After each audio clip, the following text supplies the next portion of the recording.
Alright, so I'll be reviewing this book, Balzac and the Little Chinese Seamstress by Dai Cg. Alright, so a little backstory on the book. Dai Cg is Chinese. He was born during the Cultural Revolution in China in 1954, and he released this book in the year of 2000, where it became practically an overnight sensation. So some background on the protagonist. Luo and the narrator are the main protagonists of the story. Luo and the narrator are best friends who got sent to the Phoenix Mountain together for re-education, since they used to live with their parents and their parents were educated. And since they were educated, they were therefore enemies of class during the Cultural Revolution in China. So in this vlog review, I'll be discussing three main things: metaphors, other literary features, and my personal opinion about the book. The first metaphor I'm going to be talking about appears on page 145, when the little Chinese seamstress goes swimming for Luo's keys, but she is stopped by a snake. I had touched the snake. Page this metaphor could be seen as comparison between Adam and Eve. Luo being Adam, the little Chinese seamstress being Eve, the snake being the snake obviously, and the keys being the forbidden apple. But the keys also represent Luo's home.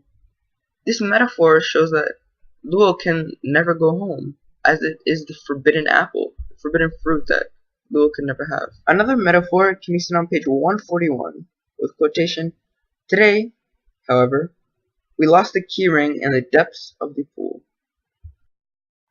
Luo losing the keys is equal to Luo not being able to go home. The keys represent home for him, and since he lost the keys, he will also lose his way of getting home. Some other literary features that we could see would be imagery on page 12 and 13.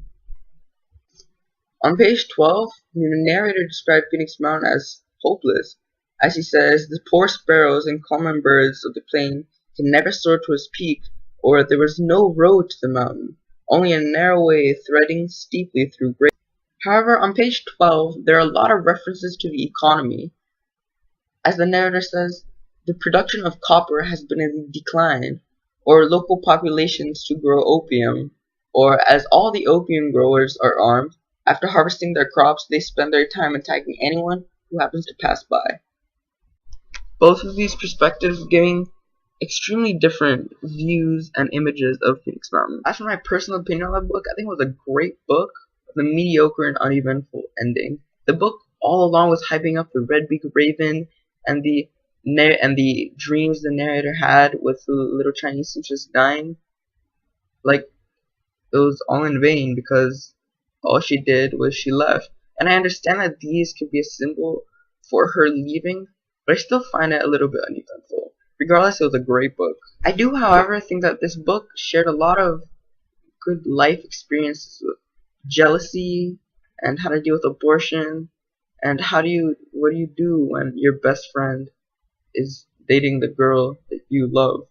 Ultimately, how do you deal with that, you know? Do you try and cheat and find a way out of it and try to break them up? Or do you just turn a blind eye?